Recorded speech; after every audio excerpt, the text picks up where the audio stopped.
So, oh, are you live now, or do you gotta go live? Oh yeah, we just turned on right now. Okay, no doubt. Yeah, Peace to man. you, For no sure, doubt. man. Peace and blessings, man. It's your brother Atum Ra, Melanated and Illuminated, back at it again. We always keep trying to bring out more figures that's, within the community, what I'm saying, that's all doing things. We definitely want to make sure that y'all checking us out over at melanatedandilluminated.com. We have a lot of things going on over there. We got books for you, we got knowledge for you.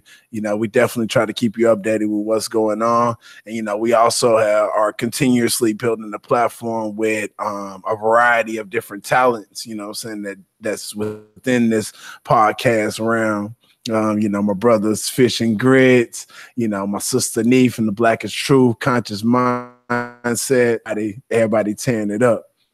But what I'm saying, while we here today, what I'm saying, I got a very special brother with me today, man. I don't see how, if you anywhere within the circumference of a phone, or social media, what I'm saying, this brother definitely has effective tools in getting his message out to the people, which, I definitely feel is an important thing in this day and age, that, you not only have to be able to present information, but you have to also be able to cultivate the methods to present this information to the people within an effective manner. And so this brother right here, brother Red Pill, how you doing, brother? Peace to you and yours. Peace, brother Atum. Greetings. I'm honored to be here on this platform, Melanated and Illuminated. I'm talking about. Shout out to Houston. Shout out to H-Town. Your town showed me a lot of love last week when I was out there. Beautiful city. I spoke about it yesterday. I was just sharing with the family on a stream that I had on Melanin Mondays, how Houston is definitely on a come up. A lot of people talk about Atlanta, and I used to live in Atlanta. Salute to Atlanta. We got proper, my mama got a house out there. I love the A. We're going to be doing a lecture in the A. But, Atlanta has its difficulties. It has its issues. There's a huge crime wave going on out there. Gentrification, the shit is turning into, it ain't turning into, it's taken over by Sodom and Gomorrah. You know what I mean? So it has its issues. I know a lot of parents that are not comfortable with raising their children in Atlanta because of some of its lackadaisical ways, so they're looking for other places and other options. And one of the places that keeps coming up, if it's not Dallas, is definitely Houston.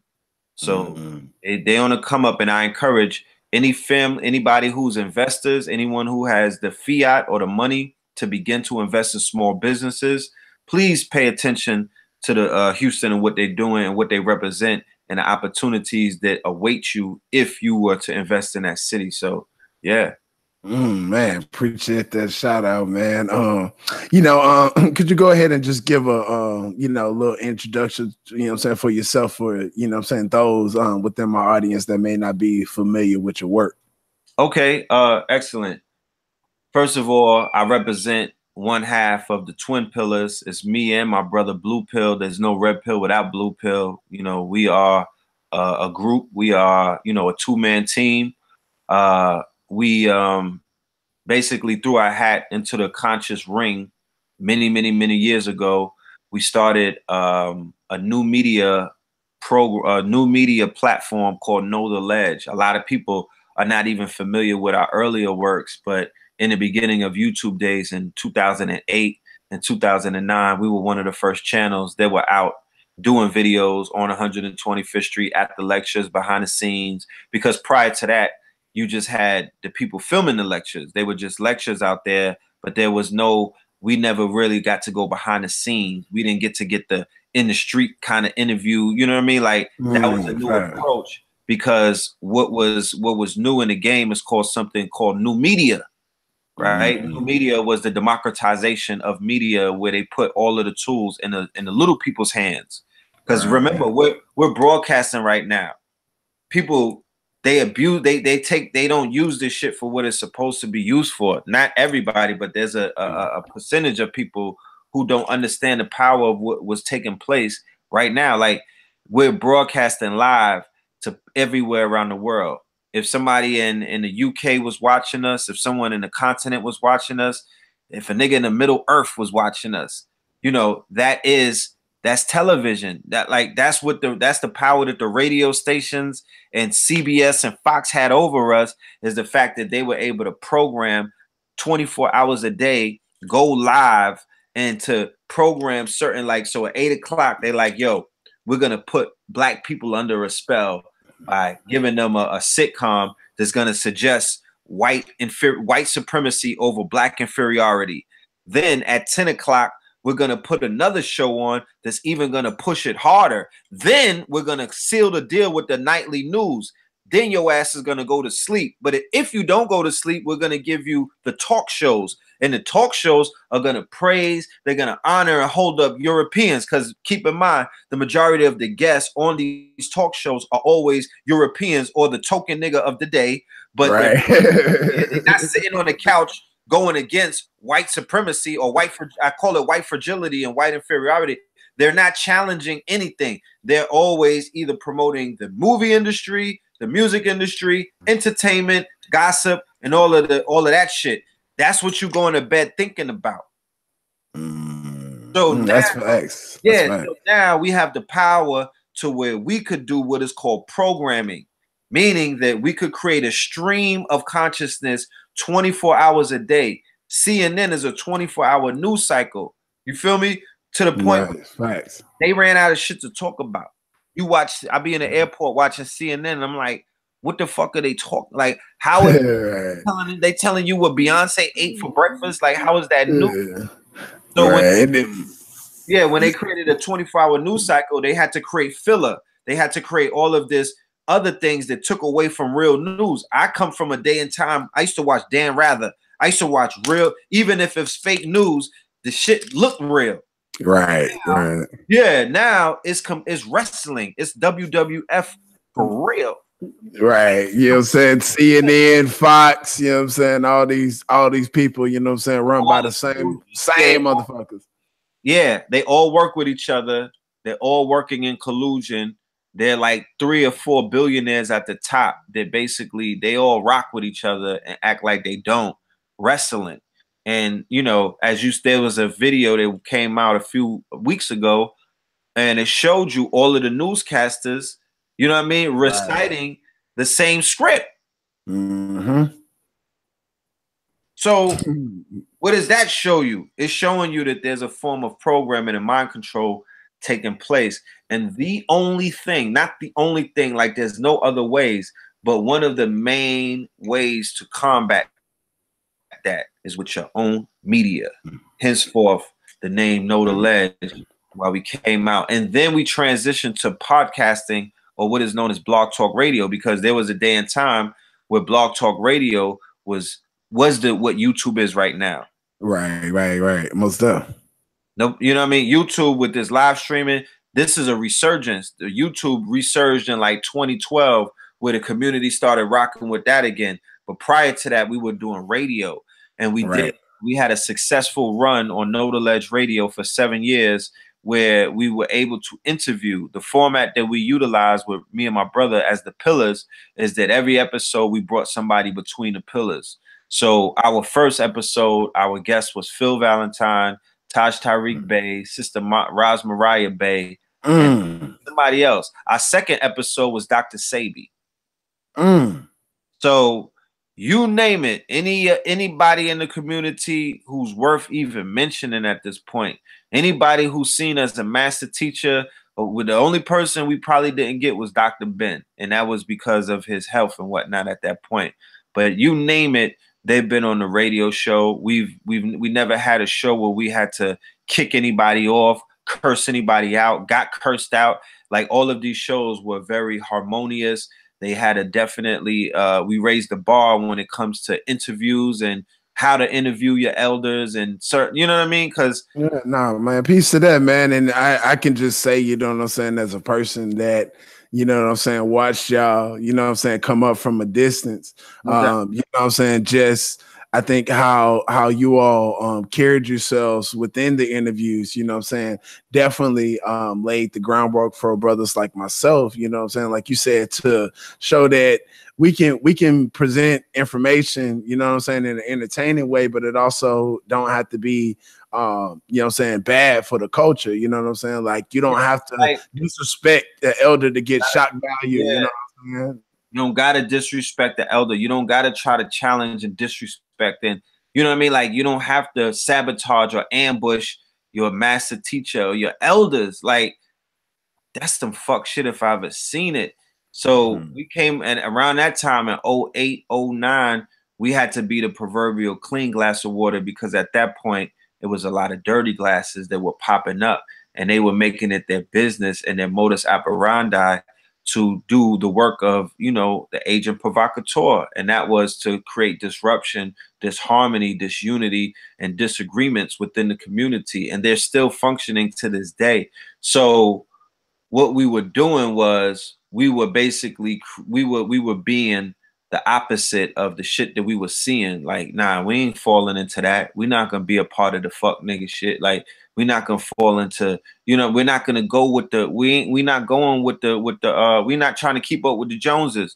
And Right. Yeah. I think you know what I'm saying, brothers did kind of push that you know what I'm saying, like debating thing, you know what I'm saying, a little bit too far, you know what I'm saying, in my opinion. Like as far as just like, I think that once again, you know what I'm saying, you can have two brothers, you know what I'm saying, on the opposing argument, like come together and debate a point, but it's also like got to be building. You know what I'm saying? Like not like me trying to specifically come in to embarrass you and make sure that everybody laughing at you tomorrow. I mean, you know what I'm it saying? went further than that. It went into death threats. You know what I mean? It went into possibilities of violence. So, you know, one of the things that I always pay attention to is what collapsed the movements in the 60s, what turned the street organizations such as Community Revolutionary in Progress and Brotherly Love overriding oppression, and what is it? Destruction. I might be getting it, you know, the last word, but that's the Crips and the Bloods. They were quote unquote, you know, I'm not going to say conscious, but they were somewhat, they were bastards of the party. They were the children of the Panthers. So they had a sense of social, you know, social enterprise in them. They were trying to become social entrepreneurs in their day and times, and how they became these street organizations that morphed into these street gangs. You know, that morphed into, you know, what's being termed by the government, not by Red Pill, but by the government as homeland terroristic organizations. You know, it was the shedding of blood. When the whole thing went down with the US and the Black Panthers, that was a shedding of blood. A body got dropped, and it was warfare ever since. And there was a splitting up of them. There was a shedding of blood during the Nation of Islam. There was a shedding of blood when Noble Drew Ali was killed. There was a shedding of blood. There was all of these bodies. There was all of this violence, and that was, they did the job. Whoever that person was, all of the leaders that got killed. Come to find out that those were agents. Later on down the line, niggas should have knew that from the day, but it always comes out that some of these people were working. Because remember, you could be on probation, you could be on parole, you could have a case, you could have hammers, you could be on the block, you could be in a bando, you could be in a strip club. You know what I'm talking about? You could be the shooter and still work for the boys. Right. I mean, you niggas have not watched enough cable to figure this out. I'm not here to, you know what I mean? Like, I can't deal with the retards anymore. You know what I mean? Like if people can't pick up on what's going on and what they see around them, then they just gonna suffer the consequences. You know what I'm talking about? Like you're supposed to understand that that the police work a different way than how they work in the same way that they've always worked, but now they working in the other kind of way where they letting a lot of people do their dirty work.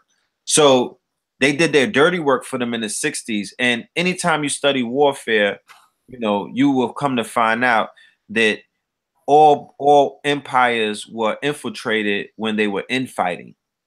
When they threw them niggas on them boats in Africa, it was because of the infighting. Divide and conquer. Yeah, when the Moors got beheaded and when they got their asses handed to them and got kicked out of the whole of Europe, It was only because them niggas was fighting each other. They were power struggling on the inside. In the Americas, the movie shows you with Leonardo DiCaprio, Reverence. The motherfucking Indians was fighting each other. That's how the European crept on them. So what does that go to show? You know what I'm talking about? Most definitely, man. Yeah, so we did the radio, and then we transitioned into what is known as digital convergence. Digital convergence inside of new media is what me and you are doing right now. I have a brand, I represent a platform. You have a brand, you represent a platform. I'm converging with you in a digital way, on a digital platform, to where the people who are on my platform are now introduced to you, and the people on your platform are now introduced to me, right? In a cohesive manner. We're bringing networks together. So we're actually fulfilling what the internet was built to do, and that's only to connect nodes.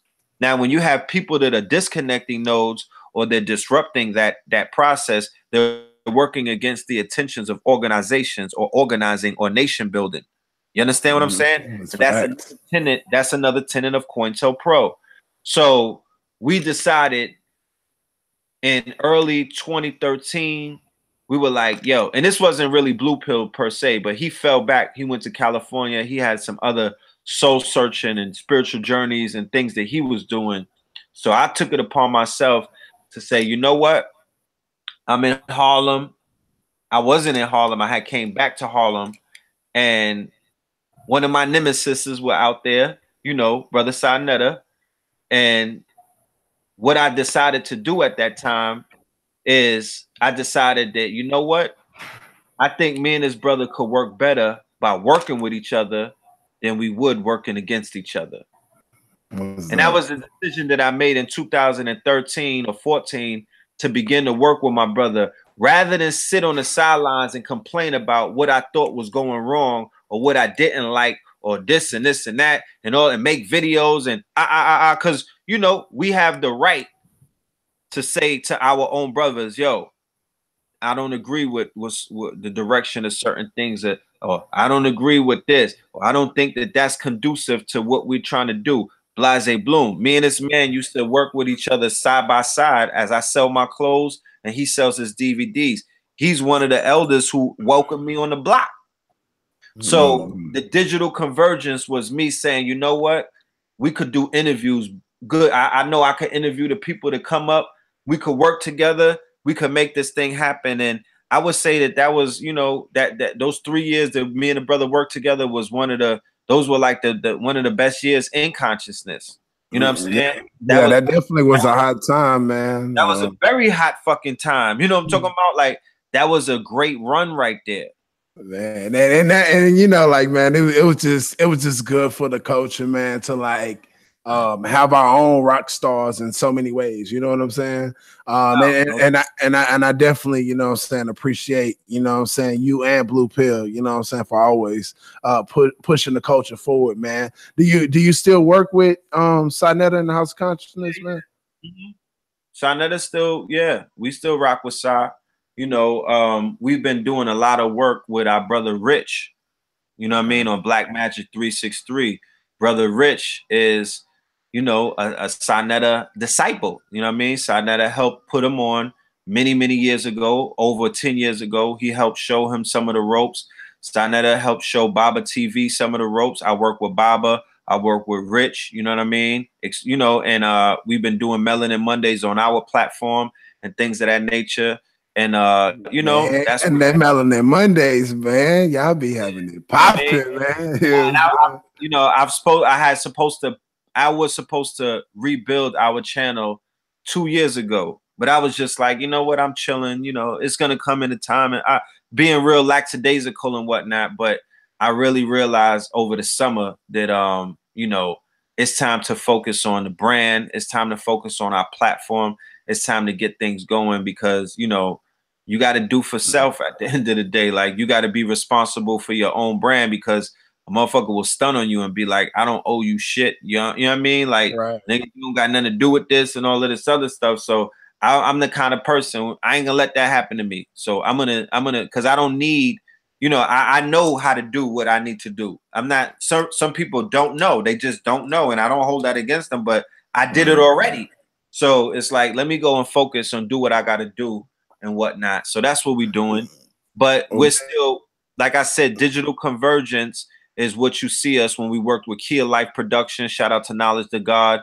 When we work with Black Magic 3, shout out to Brother Rich. When we work with Baba TV, shout out to Baba. When we work with Sinetta, shout out to Sinetta, and all of the other different platforms and all of the other different networks and organizations that we linked with to show a force of unity. That's called unity. That's called working together, because I would rather work with my brothers than work against them. There's no gaining in working against brothers and sisters in this community. I have an enemy, I have a target, I have an op in my scope, in my sights, who I would love to focus all of my clips and all of my shots on. You know what I mean? And I get pleasure when I'm, you know what I mean? When I'm going ahead and flaming them up. I don't get pleasure with the friendly fire and killing one of these niggas in our community. It doesn't really do much for my soul unless that person becomes a threat to my safety. Man, nah, that's real, man. And like I said, man, y'all have a real strong ability, man, and a real strong following. And that's why I just make sure that, you know what I'm saying, with my platform and everything I do, you know what I'm saying, I make sure that I try to support, you know what I'm saying, those that are putting that good energy out there, you know what I'm saying, for the people, man. And so, you know, man, you don't even know, man, you got, you know what I'm saying, so many brothers, you know what I'm saying, behind the scenes that's supporting you, you know what I'm saying, got love for you just because, you know what I'm saying, we want to see our own win. And so, you know, later on, man, we definitely gonna get into, because I wanted to talk about this Fear of the Black Planet. Y'all gonna be out in Atlanta on April 22nd, man. I know that's gonna be some fire. But right now, man, everybody is talking about this whole Starbucks situation. You know what I'm saying? As you know what I'm saying, the two brothers got led away in cuffs for, you know what I'm saying, supposedly doing nothing. And, you know, there's other alleged videos out there of people having the same experience. Bathroom like that.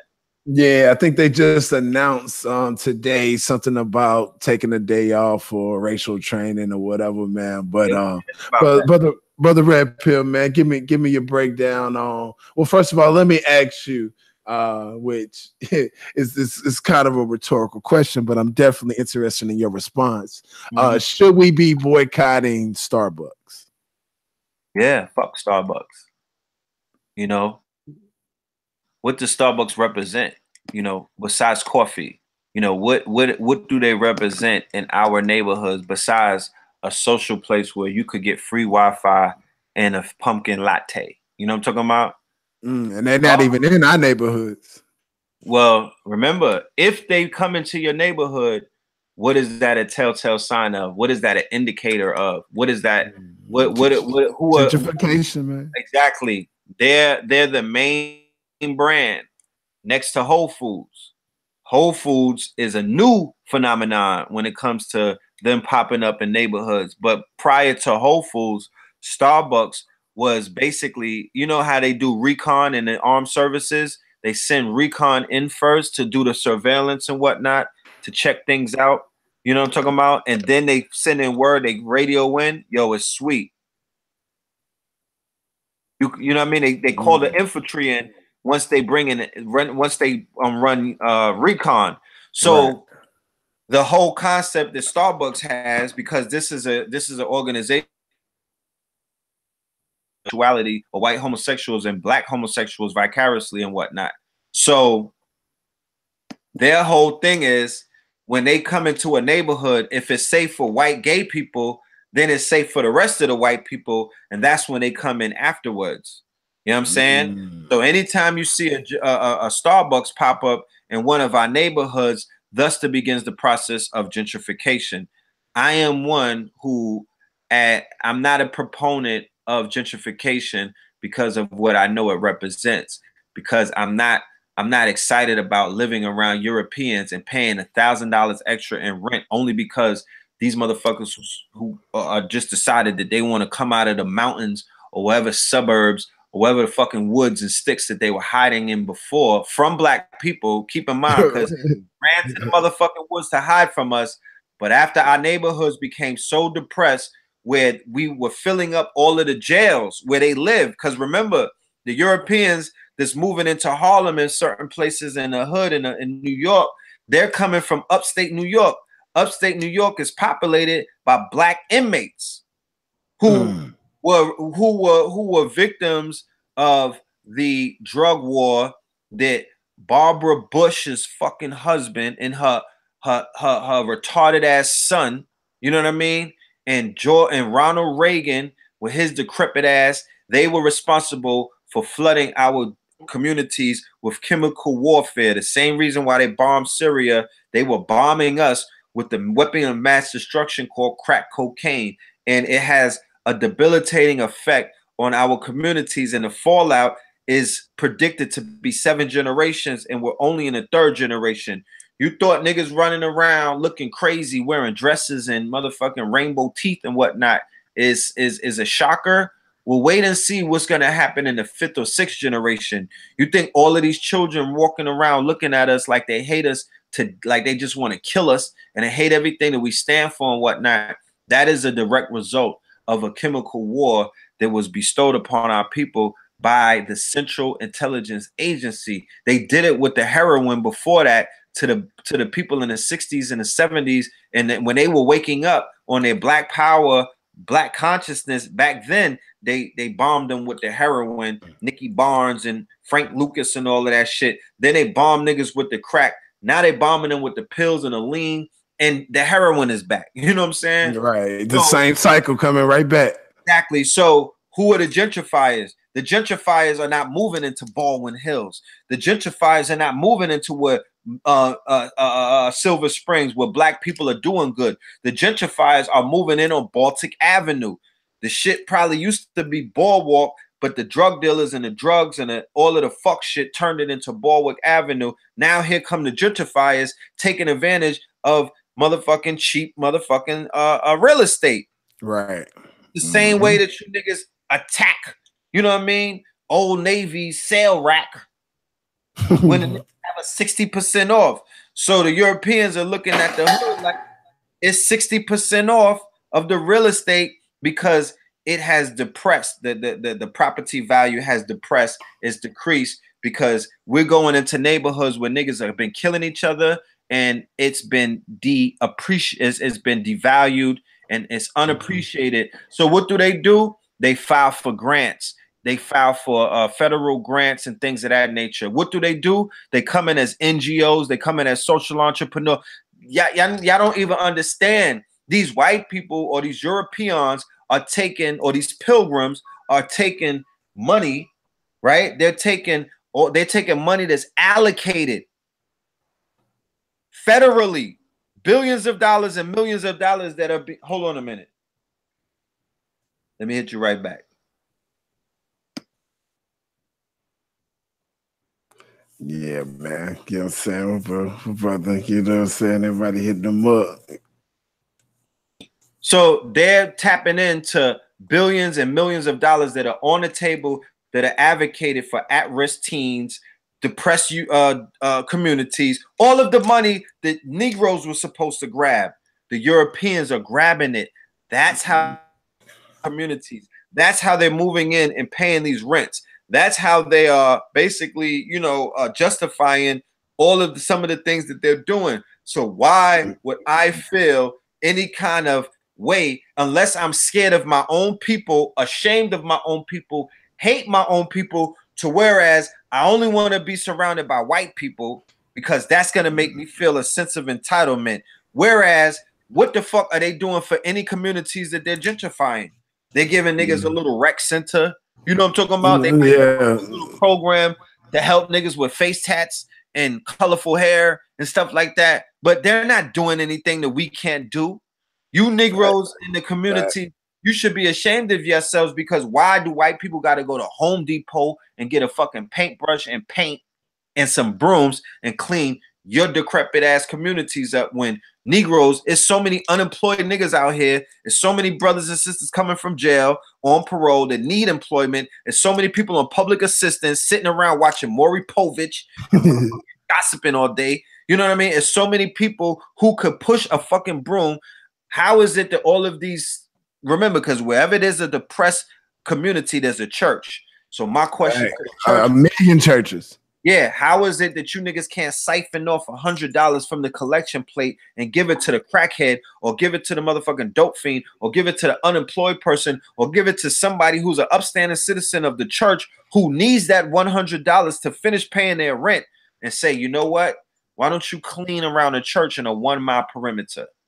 Why don't we preach the word of cleanliness is next to godliness on Sunday? So from Monday to Wednesday, we're going to go and paint the fucking crack houses. We're going to go paint the dilapidated areas all around this fucking mega church that we were talking about. Jesus take the wheel. Why don't he take the fucking wheel and drive to Home Depot and start buying some mops and brooms and paintbrushes, and Negroes take responsibilities for gentrifying their own communities? Because remember, the Europeans are utilizing a starter kit.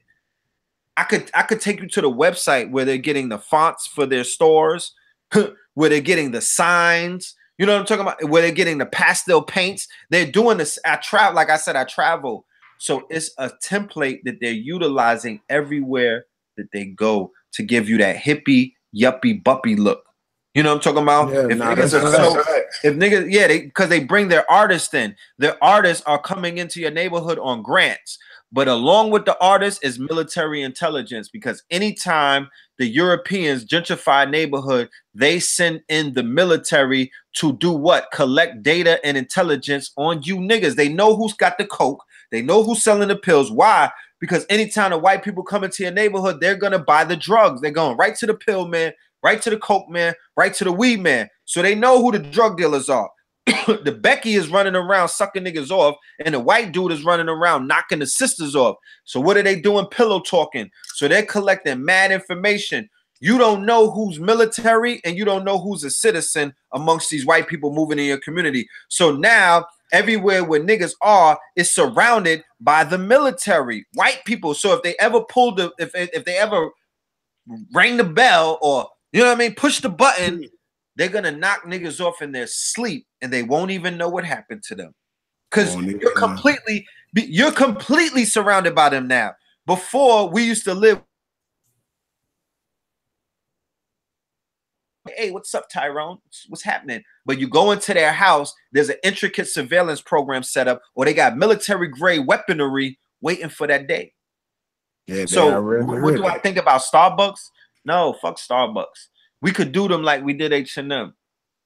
And they took, look, let me read you the description of Yemeya. Yemeya is a Yoruba Orisha, or goddess of the living ocean, considered the mother of all. She is the source of all of the waters, including the rivers of Western Africa, especially the river Ogun. Her name is a contraction of Ye Ome Ija, which means mother whose children are the fish. So Yemeya is the symbol that Starbucks has. That niggas might say it's a mermaid, Red. I would say out of here.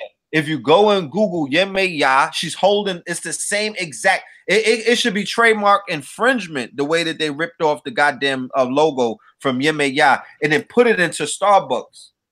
Just like that. Yeah, just like that. But and the coffee beans come from Ethiopia, where coffee originated. So they serving you all black coffee.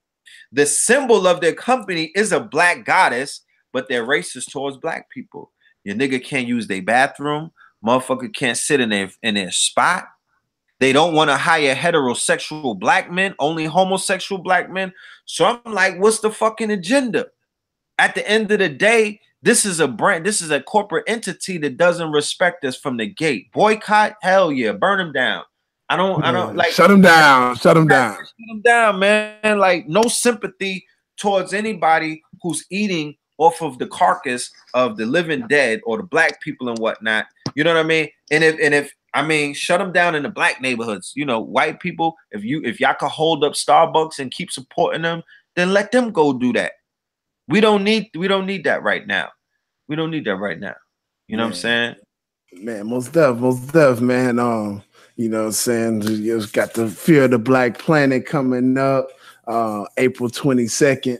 Yes. Man, let me ask you, man. It's been a lot of conversation going on in the community, and I'm pretty sure you've actually been a part of live debates and conversations kind of covering this topic. But I want your opinion on the fact of between melanated people originating here in America or coming from Africa. I mean, just me personally. I don't believe it's as linear as people make the argument. As what I'm saying, we was always here or we all came from there. I think that, what I'm saying, it was a situation to where, what I'm saying, there were melanated people here and there were melanated people brought from what I'm saying, across the waters through the Maafa, and through situations or circumstances, what I'm saying, they were socially integrated together.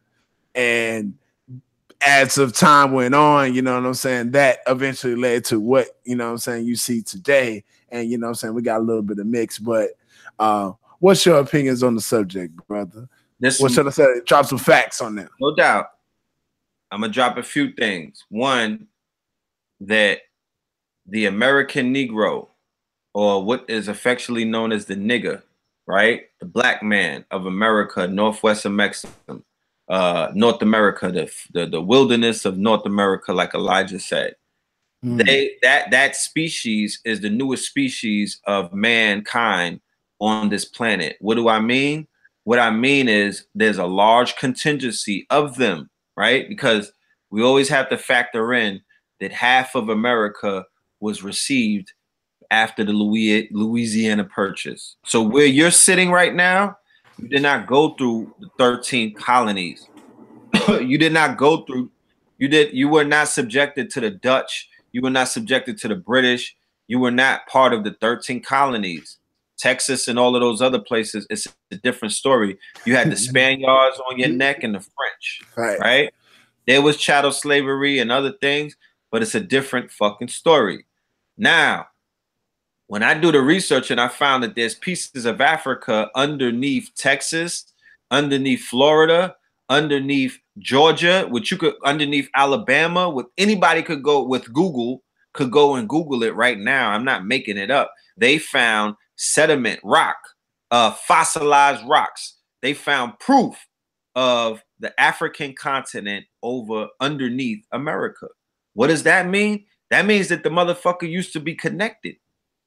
There's no system. The shit didn't float over here with the motherfucking refugees. It didn't lodge in underneath shit. You know what I mean? Meaning that it is part of the same landmass. Whatever took place with whatever great calamity took place that broke up the whole of the continents. I don't know what exact year it was, but I know that the people that were inhabiting this land, this Temexum, this land where we're standing on, this land where we're dying on, this land where we're giving birth on, this land where we're burying people in this motherfucking dirt. This is part of our ancestral lineage. My man, we have walked and traversed and bust nuts and gave birth, shed blood on all fucking corners of this earth. Now, what is our homeland? What is the motherland? What is the black dot? Where do we emanate? Continent. I'll never argue that part. You know what I'm talking about? Like, I'll never argue that part. But I know because of the admixture that took place on the sex farms inside of the 13 colonies, when they created the American Negro, they mixed the genes of the filthy ass degenerate European, mostly the Irish and the brutish, the British, right? And the Spaniards, you know, some of the Spaniards, but they emptied out the jails, the Germanic tribes. They emptied out the dungeons and the jails, and all. They had niggas on death row in Europe and said, you know what? Here's the proposition. If you go into the Americas and help us kill and pillage, if you survive that shit, we'll give you a plot of land and your ass don't got to sit in this dungeon anymore. And a lot of the motherfucking creeps said, we'll do it. And they came over here and they mixed with a royal blood. They mixed with multiple royal bloodlines who, if not under the threat of death, they would never have done that. because our women was not just laying down. Our women wasn't on back page back in the days. Our women wasn't bending over for no crackers. Right. They would get their heads cut off. Keep that in mind. The penalty was death if you allowed a European to plant their seed inside of your sacred womb. You understand? And it would be death at the hands of another black woman. It wasn't the men doing it, other women, because we had matriarchies, and the matriarchs understood the power of the womb and the power of not mixing the seeds. That's why they had arranged marriages and things of that nature, because only royals would procreate with royals, not with no fucking degenerates.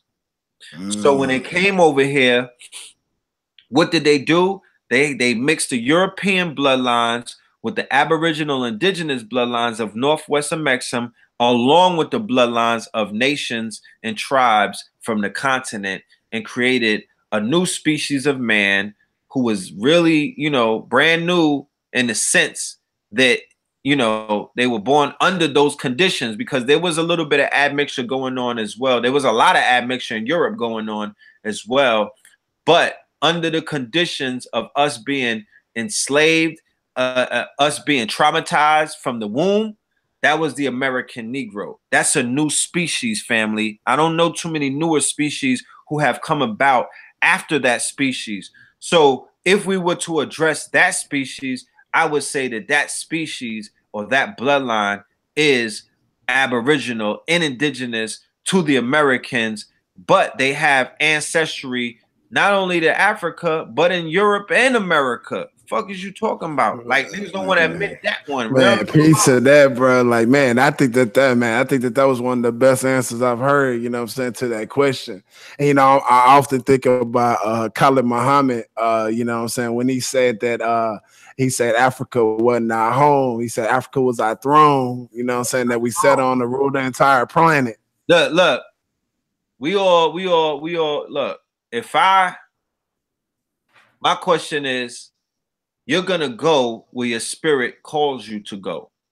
I don't give a fuck. And none of these niggas can't tell me. You niggas is all in the armed services, traveling everywhere around the world, right? So what's stopping 100,000 of us? If your spirit is calling you back to where your DNA originated from, what the fuck is the holdup? How many niggas have come back from Africa with a wife from the continent? And all of those trips to Kemet, is any of these niggas busting nuts in Kemet and having Kemetic children? Where's the Lupitas from the continent? Why you niggas ain't importing them? Because the reason I bring up sex, or the reason I bring up the opposite sex, because that's the most dominant thing before any fucking thing. We could talk about why you niggas are not opening up businesses on the continent. We could talk about, well, where's the real estate? Where's the houses? Who owns a fucking mine where you could get quartz and coltan, and who's in the Congo finding a quiet town and tying it down? The same way the niggas will take cocaine, a pound of weed, a bunch of guns, and leave their home and go where? To where their ancestors were from. Reverse. It was the reverse fucking migration back down south. Niggas from New York introduced the South to the crack game. Hard body like that. I mean, they was selling crack probably before, but they brought it as they introduced the operation of becoming a millionaire and all kind of shit. Gangs and all niggas from New York brought it back to their mama's ancestral homeland. You know what I mean? Because there was something drawing them back. Right. When the rent goes high in New York, we don't have a problem getting up and going back to the South, because that's where our origin, that's where we feel most comfortable at. So why niggas ain't getting on a plane and going over? You could expatriate. You could do what the Mexicans is doing. They come over here with the visa expire. Them niggas get lost. They go into hiding. Right. How many niggas is in hiding in Africa? So I don't believe a lot of people. I just think that they romanticize the continent, but they haven't shown me through their actions that they're really in love with this shit. They screaming at the top of their lungs, but until you shed blood on continents, until you plant your seed on that continent, until you bury motherfuckers in the dirt of that continent, and until you drop a motherfucker on that continent in the name of that land, meaning that you were willing to go over there and knock the head off of the people who are oppressing and taking that land, the same way that these niggas are riding for Uncle Sam. They going all around the world killing with the flag on their arm. All right. And they coming back and they can't even get food stamps. Fuck out of here. Right? Right. Yeah, that's crazy. You got people around the world that hate black people because the minute their country had got invaded, or the minute their country or the governments got toppled, it was some black motherfuckers with fatigues on the front line doing most of the killing and clearing the way for the real motherfuckers to come, the real savage who comes in and eat the work. Yeah, the one who will come in and rape your children in front of you, that would be the white soldiers. But they got the black man on the front line clearing out their own people. Because it's a lot of dark skin. There's a lot of melanated people in the Middle East. There's a lot of melanated people in Laos. There's a lot of melanated people in Vietnam. There was a lot of melanated people all around the motherfucking planet when these niggas was running up with them M16s in the name of Uncle Sam, when a week ago the cracker was spitting in their face in America.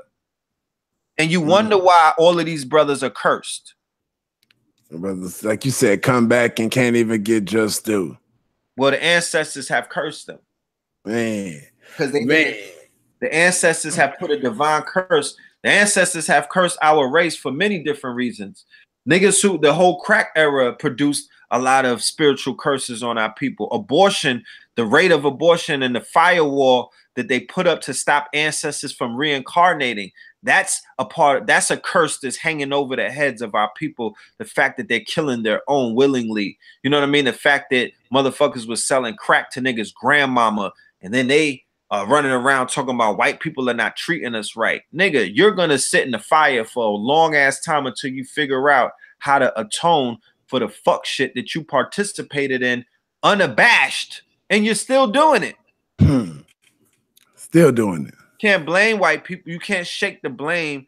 You have to atone. You got to take a shower. You got to clean up, black man and black woman. All of this shit that's going on with this sexual liberation, aka, you know, basically Sodom and Gomorrah. You know what I'm saying? And I'm not a religious person.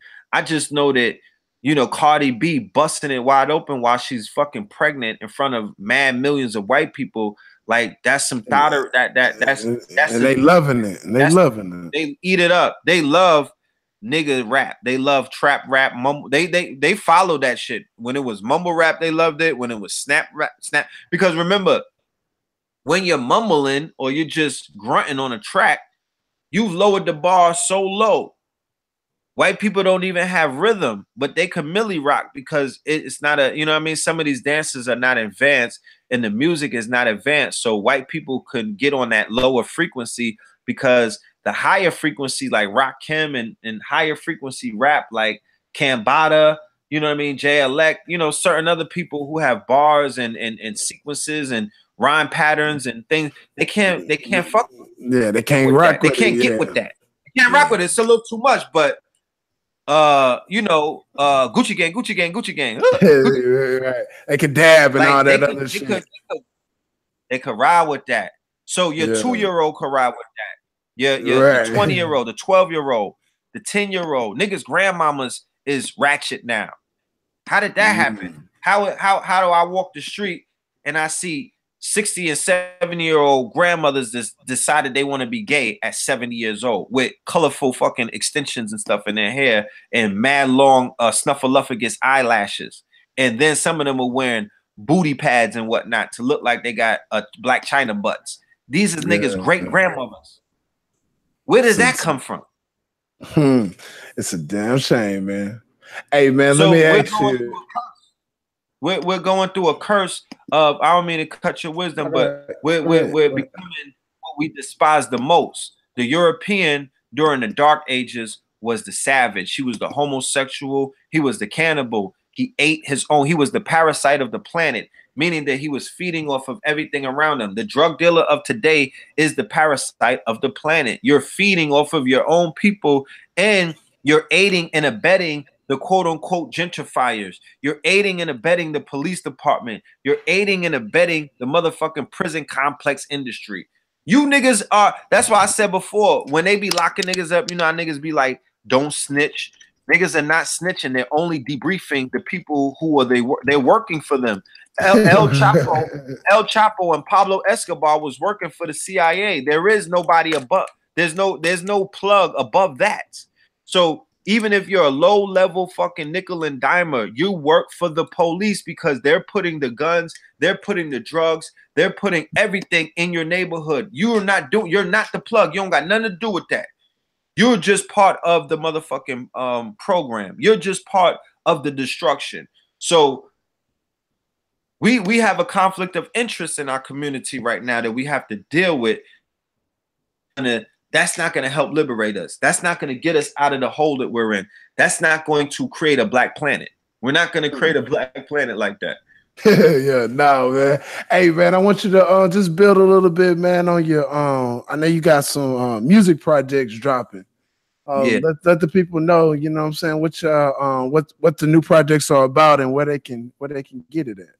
Okay. Well, the original project that started this all, I gotta pull this up and show you. This would be the Scorpion King. We put this out.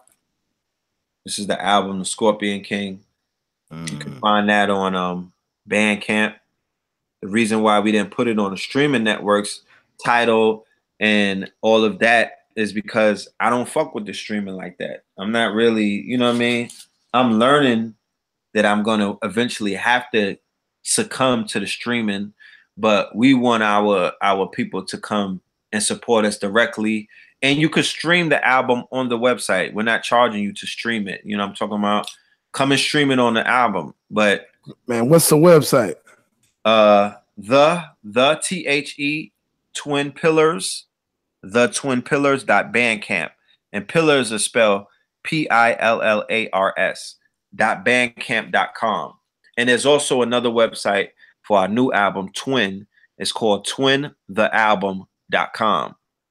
So Drake just came out yesterday and said that he's coming out with an album called Scorpion. And, you know, as a result of that, I was like, I threw my hat in the ring and was like, okay, we're going to put this shit on the streaming networks because we know how, you know, searches work. We know how stream work. You know what I mean? So if his shit is Scorpio and mine's a Scorpion, his is Scorpion and mine's a Scorpion King, then they're going to be in the same, you know what I mean? Like I could benefit off of that. So I'm gonna have to throw that in the stream. We're gonna put some videos out and remaster it. But now we just put out a new project called Twin, and we released that on 4/4, and that's featuring Red Pill, Blue Pill, and our executive producer Cambada, and that's 11 cuts. And then we have a second disc. It was a double disc. The second disc is gonna come out this week. That's mostly Blue Pill. It's a red and a blue disc. The red disc is me and Blue together repping, you know, doing our little 1-2 twin thing. And the blue disc is mostly Blue Pill showcasing his poetry, his rhymes. He got a lot of songs for the ladies and shit like that. You know, that's what he does. But the whole idea is the red represents the lower chakra, you know what I mean? The lower energies, the red chakra, sex, money, death. You know what I mean? That's just what chakra. But the blue chakra would be your higher chakra, your higher self. You know, when your crown chakra, when niggas are illuminated and your namaste, you know, and that's what his disc definitely has, that kind of energy. The one we put out is kind of dark, you know what I mean? It's reflecting on what we came through, how we came up, you know what I mean, the things that we were exposed to and our transformation. And then the blue disc will represent that higher frequency, you know what I mean? And that's how the people are going to perceive it. And when we do our visuals, when we put visual treatments to it, we'll definitely be able to show the vision. You know what I mean? So that's what it is. Man, yeah. Most definitely. I can't wait for that, man. You know what I'm saying? Let me know. You know what I'm saying? It's out there. Yeah. Oh, okay. Yeah. And Twin album, you could stream the first disc. You could stream both discs. Okay. Both of the discs are available on twinthealbum.com. So go ahead and check it out. The deluxe edition is for sale. We're gonna have merch. We're gonna have our artwork inside of the booklets and whatnot. You know, because physical CDs and vinyl outsold digital downloads in 2017 and in this year as well. So as much as people think they're not buying CDs for collect, no, they're buying them because they represent a collector's item. What fucking collector's item is in a download? Right. How could you get my autograph in a download? How could you get, how could you learn about who I am in a download? How are you going to read the credits from a fucking download from iTunes, I think, or a stream from Spotify? I'm not into that too much. I'm into the traditional stuff, like, you know, CDs, or I'm not a DJ, but you know, a lot of people like vinyl and shit. We don't have vinyl yet, but we're thinking about it. And we're looking forward to doing some tours, mini tours this summer. We have a show in Atlanta the same day of our lecture, April 22nd, right there in the West End. We're going to be performing and whatnot. So, you know, it is what it is, man. I mean, I love music. I'm an artist at heart. So music is an extension of that. And like I said, you know, we wavy for the youth. You know, we here for the culture. Like, we do everything, you know, that's for the, you know, we do what we can for the culture by utilizing all of the tools of the culture. So I'm into fashion. That's what I do for the culture. We do the radio shows. That's for the culture. We on YouTube making it wavy. That's for the culture. We do the music. That's for the culture. We do the promotions and the events. That's for the culture. Like, it's one day I'm gonna be doing toys and shit, video games. Yeah. Real talk for the culture. But I mean, that's the true essence of Coochie Chagalia. You know what I'm saying? Us speaking for ourselves, defining ourselves, and naming ourselves within all areas. You know what I'm saying? Because we cover it all. Yeah, and for the simple fact that we live in this day and time. It's not like we live in the 80s right now. We live in a day and time where you could have you got your own radio show, that you gave it your own name. You decided the own time that you wanted to broadcast. You don't have to answer to nobody but you. If you have an infraction or a violation on YouTube, maybe if give you a strike, that's the only time you answer to them. Other than that, you're in control of your own destiny. Why are people making this shit so difficult? You know what I'm saying? Like, right. So I'm like, yo, I could do anything that I want. Literally. Only person stopping us is us. I'm convinced. Ain't no white people stopping us. Like, the Starbucks thing is cool, the shit funny, whatever. Them brothers is about to get paid. They wasn't no unemployed homeless niggas. These are real estate guys. They got money. You know what I mean? They already had income. I'm sure if they started a GoFundMe, they would get hit up. You know, they're good. We don't got to cry a river. Stephon Clark is dead. There's other people that are dead. There's other people that will never make it back. Those brothers there, they are right. They're a symbol for niggas just to stop eating Starbucks and drinking there, and just it's an opportunity for us to have this teacher moment about the deeper things that Starbucks represents. That's real, man. So, man, this Fear the Black Planet, man, April 22nd, it's going down in Atlanta. If you out, you know what I'm saying, in the ATL area, man, all my people that's out there, make sure that you support this wonderful event, man. So, Brother Red Pill, man, build on, you know what I'm saying, what is the Fear of the Black Planet? That shit that happened in Starbucks, you know. Everything that you see going on right now in this post-Wakanda society, they don't want you niggas to have Wakanda. The fact that we were so Wakanda conscious, right? That scared white people. All niggas talking about Wakanda right now, not like they was a few weeks ago. Why? Because they gave you Stephon Clark, the bombing of Syria, and all kind of other distractions. Trump and Russia. And trauma. Remember, because what does trauma do to black people who are already traumatized? It triggers PTSD, post-traumatic stress disorder, or post-traumatic slave disorder. And you niggas get into the sunken place. You start eating bad, smoking crack, shooting dope, watching porn, you know what I mean? Beating up your girlfriend, you know what I'm talking about? Going crazy, gossiping, you know, watching fuck niggas on YouTube argue back and forth with Asian provocateurism. That's what being in the sunken place does to you, right? That's what the sunken place does to you. So the fact that they know how to program our people. The Facebook Analytica, Cambridge Analytica Facebook scandal is showing you not only do they know how to program you, but they're collecting what is known as big data, so they don't miss on programming you. Once they crunch the data, they know how to target you to program you precisely, subconsciously, meaning that the shit is showing up in commercials, it's showing up on terrestrial radio, it's showing up in advertising, it's showing up in all kind of things. What they showed you in the Facebook Cambridge Analytica scandal is the simple thing is 50 million European white Americans got radicalized by Donald Trump, Steve Bannon, Breitbart, and the motherfucking good people at Cambridge Analytica. That's what it boils down to. And Zuckerberg was behind that shit. They radicalized because remember, of course. They were saying that they were targeting white people to vote for Donald Trump, but they're not explaining how they was targeting and how they had them vote for Donald Trump. They were appealing to the racist Europeans inside of them. They were remember they were sending them message on Facebook that me and you would never see. Right. And as a result of that radicalization, you now have a large contingency of white Americans talking about make America great again. And then you got another half of Americans talking about Wakanda. So there's a culture war that's going to take place, and that's a conflict of interest because make America great again has nothing to do with Wakanda. Right. And they have the advantage over the Wakandans at the time right now because they have us in a place of fear that I've never seen our people in ever. I've been here for 42 years. I ain't never seen niggas this scared.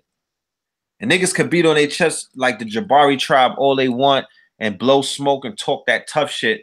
But I don't believe them because nobody put in no work ever since I've been in this community. For all of the militants that are out there, you niggas ain't popped one fucking grape in a fruit fight yet. So have a fucking seat. You niggas have not hurt anything. The only person you hurt is your own feelings. Right. Or shit, another brother. Or another brother. That's the only person that you've been aggressive to. You've never put hands on anybody on the opposite side. So Zimmerman is still walking around tweeting and talking crazy. What is the impetus that black people would ever have not to be scared? They're being oppressed by the gangs. They're being oppressed by the niggas in their community. They are terrorizing them first. Then the police is terrorizing them. Then outside of that, the president and his fucking henchmen or his standing army, because keep in mind, the fourth largest standing army in the world is the white hunters of Michigan. Hold on, based off of the hunting licenses in Michigan, that's the fourth largest standing militia in the world. So that's just Michigan, right? So the Europeans are blowing these dog whistles with each other. They're saying things that only they understand. Right. They're preparing and they're getting ready for a possible purge. And they're excited at the idea of a purge. Because a purge will basically put them in of power to whereas the fear that they're going, because remember, they had 8 years of fear that they lived through during the Obama administration. The same kind of, maybe not the same fear that niggas are living through now because Trump immediately started turning it up and catching Biden and you know, all of the white supremacy shit. During the Obama era, you didn't have any kind of aggression. You didn't have any kind of outright mobility against white people. Nobody was talking about bringing it to them. You know what I mean? Like that's, you know, it may be a little bit of online here and there, but nothing like how we see on this side. Right. So they want to. They're going through their own issues right now. White men are leading in mortality around America, meaning that they're dying at a faster pace than anybody in America. They won't tell you that for a reason, because they're only focusing on Black death. They're only focusing on the psyops. They are triggering Black people to become more depressed, to fuck with their mental health, to eat bad, to think bad, to live. How many Black people are dying younger now? The life expectancy went back 10 years earlier. The life expectancy for black people is in the 60s now. How about that? Right. Right. And it's like you said, they have to utilize all these methods for us to kill ourselves. You know what I'm saying? Right. Like you That's said, right. the That's right. drugs, you know what I'm saying, the drink, the That's right. food, you know what I'm saying, mostly. And that's the interesting point that, you know what I'm saying, a lot of people miss. Like, you know, yeah, you know, the police killings and everything like that, you know what I'm saying, are definitely terrible. But I think it's like more niggas that die, you know what I'm saying, every day from not eating right, diabetes, all Fact. that other stuff like that, then die, you know what I'm saying, getting killed by, you know what I'm saying, the laws. Cardiac arrest is the #1 killer, meaning that motherfuckers' hearts is failing them. Cancer is second. Abortions is third. So it's what you put in your mouth, my niggas. The food is causing the cancer. Oh, I don't smoke cigarettes. I'm good. Nigga, Starbucks causes cancer. McDonald's and that horse meat and the human meat that you eating causes the processed food. You saw what the health. Cancer is a fucking behemoth on our community.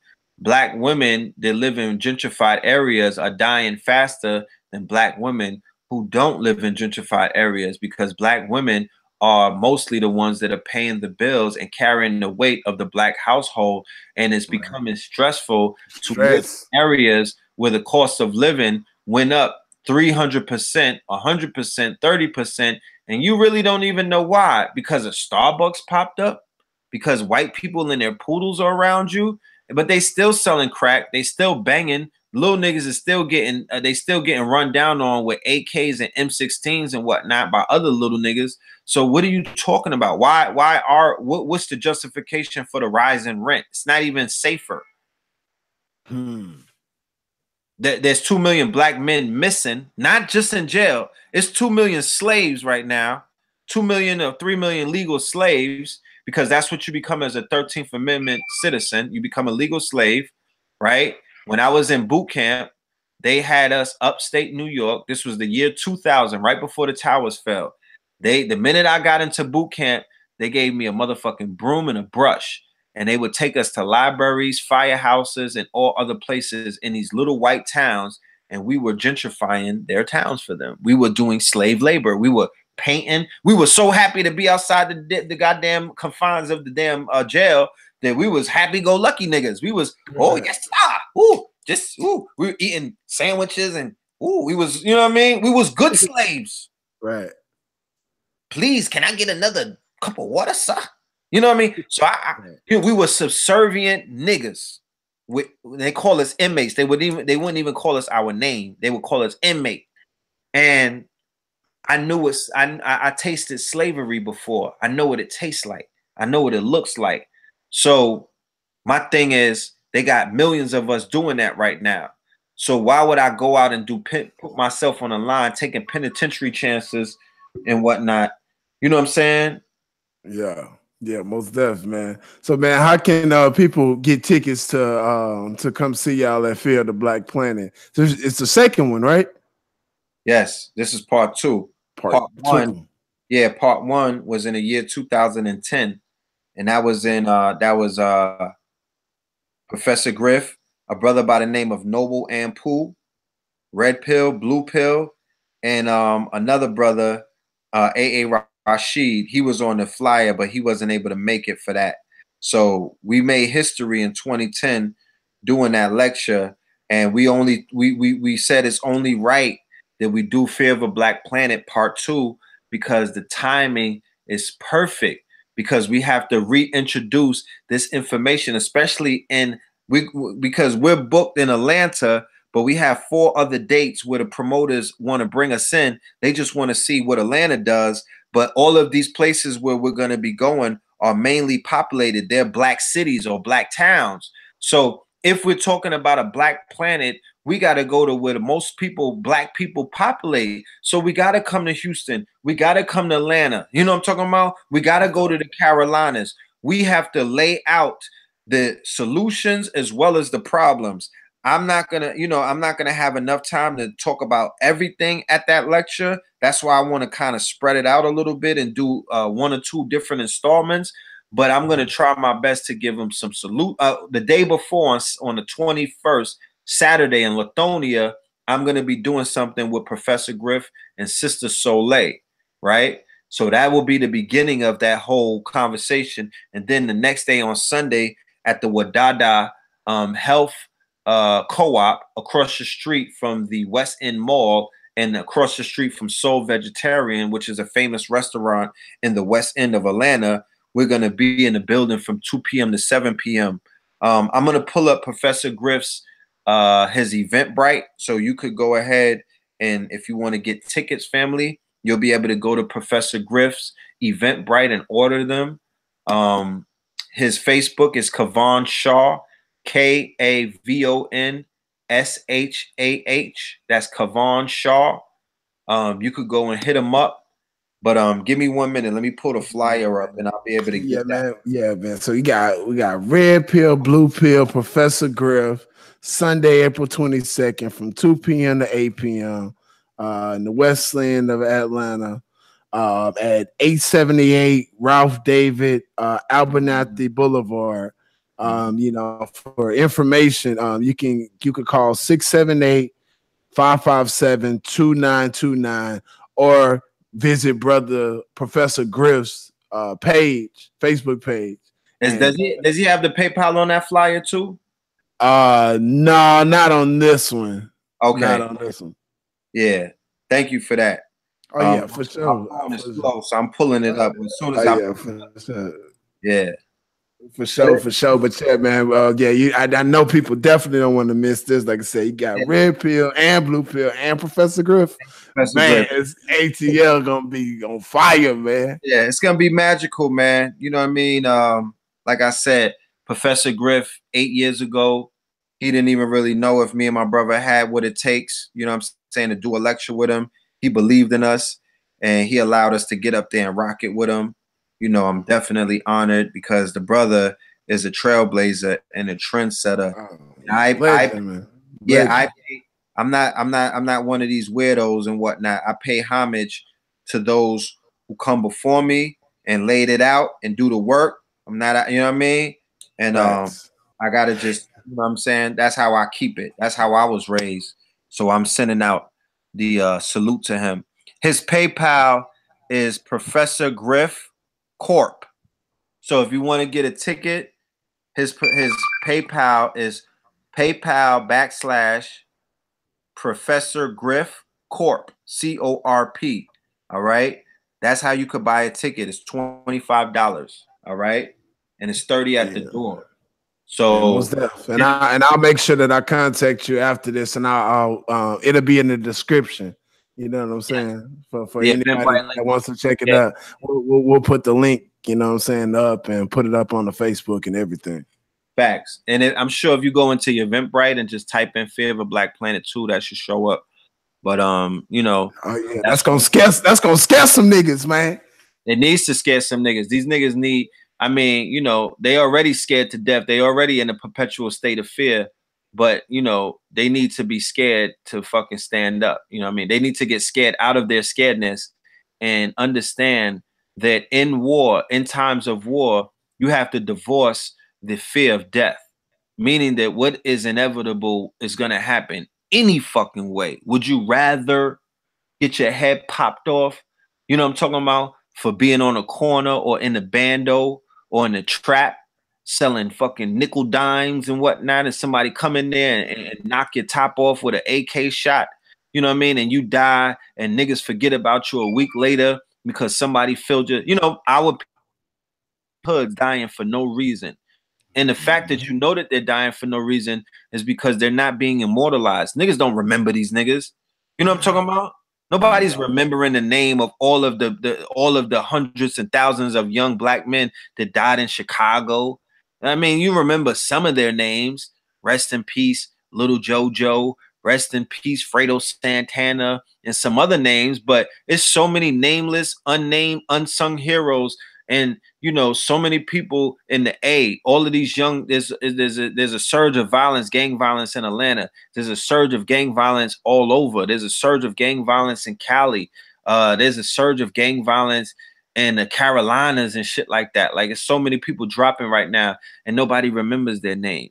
They're not dying for the cause. They're not dying to say, yo, I'm willing to put it all on the line so I know that my children can have a better future. We're going to build this new black city, and this city or this town is going to turn into a city, and the city is going to turn into a state, and the state is going to turn into a nation. It can be done, but you got to be willing to sacrifice something to do it. And I just think our people are too selfish, too self-absorbed, too individualized, and they don't pledge allegiance to anything. You can't say the niggas pledge allegiance to consciousness because they don't even know what the fuck consciousness is. Nah, man. Not at all, man. That's so facts, man. Obviously we have a long way to go. Yeah, when niggas man, get all excited, like, yo, Red Pill, why didn't y'all build the city yet? Because you niggas got a long way to go. Fuck is you talking about? Like, I'm not gonna build it by myself. This is gonna be a group effort. We got to get our shit together collectively. I'm talking to myself too. Nah, most definitely, man. Brother Red Pill, man, I appreciate you, man, for coming through, man, and shedding your light, man, here on Melanated and Illuminated. Man, just know that, brother, you're welcome. Anytime, man, you got anything going on, man, we'll make sure that we support you. We definitely want to make sure that we continue to support Melanin Mondays and everything else on our platform. And, man, anything you need, man, just let me know, brother. Before you get out of here, man, let the people know how they can contact you and where they can, follow you at. No doubt.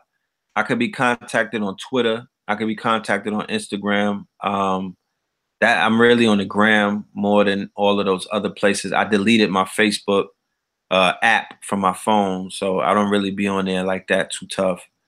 But Instagram is Facebook, so it really don't fucking matter. You know what I mean? Like, right. I just got tired. This shit was taking too much space on my phone anyway. But EL_PHILTHMOOR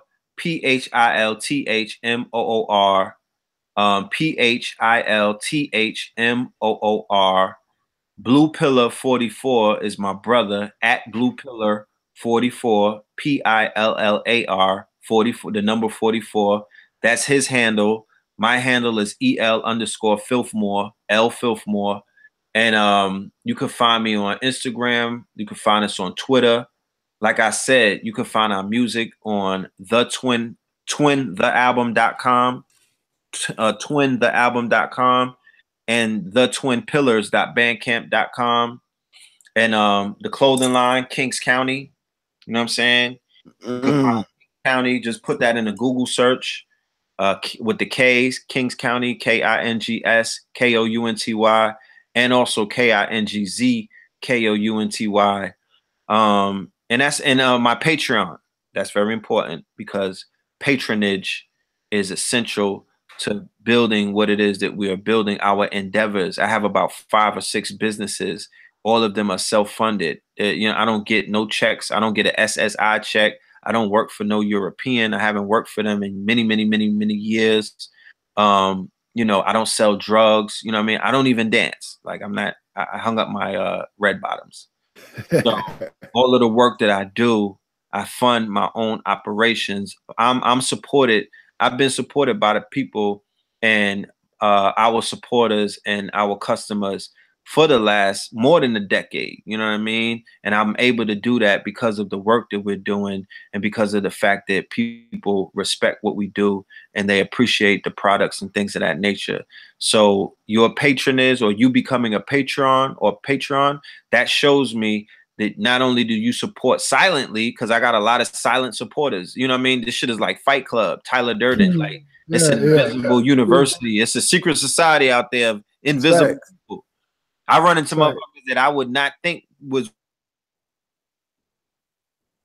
nigga. The way that you become, a real supporter is by voting with your dollar, $1, $5, or $10, because that's going to add on to what it is that we have to do, because we utilize fiat as a tool for resources, not to floss, not to take advantage, not to stun on niggas. You know what I mean? We use it for building purposes, building modalities. You know what I mean? We could change the world overnight if we had the resource. I didn't say the money, the resources. So with that being said, love and light to the family. Thank you, brother, for having me on your platform. I look forward to coming back. I'm gonna bring Grifff back with me next time and Blue Pill so we could really turn up. You know what I'm saying? But both of those brothers says salute. Keep doing what you're doing. Keep the lights on. You know what I mean? Keep bringing that information. Understand the power of independent new media and how important conscious media is. We need you out here. You know what I'm saying? We need the news to be told. We don't need people to not report about what's going on from our perspective. 90% of war is deception, and they are deceiving the masses, and they have them under spells, under curses, and they're basically, until we get them in our corner, those people are going to be against everything that we stand for because they're not one of us. And that's sad to say it like that, but they're not. So the only thing that's going to wake them up and make them aware of who they truly are and the condition that they're in is going to be the media or the information. So please, brother, keep doing what you're doing. Do not get discredited by anything that you see going on in this community. Know that the ancestral spirits and the forces that run this community are only cleaning this shit out. It's happened so many different times. There were 6 Neos in the Matrix. So don't become intimidated. Let this shit play itself out. People are revealing themselves. People are showing their hands, and they canceled themselves out of the fucking race. So that's something they got to live with. All right. Hey, man. Yeah, man. So yeah, the next time I have you on, you know, we're gonna have to, you know, we got to break down that Neo and him being the 6th version. You know what I'm saying? But yeah, man, had my brother Red Pill on. He's gonna be out in Atlanta all weekend with his brother Blue Pill and Professor Grifff. Have several events going on. Fear the Black Planet. We're gonna have the description and the links and make sure that we let y'all know how to support this wonderful initiative. It's your brother Atum Ra, Melanated, Illuminated.com. Signing out, man. Peace, man. Appreciate y'all for rocking with us today, man. And I'll holler at y'all later, man. Salute. All right, peace, brother. Peace. Salute. Salute.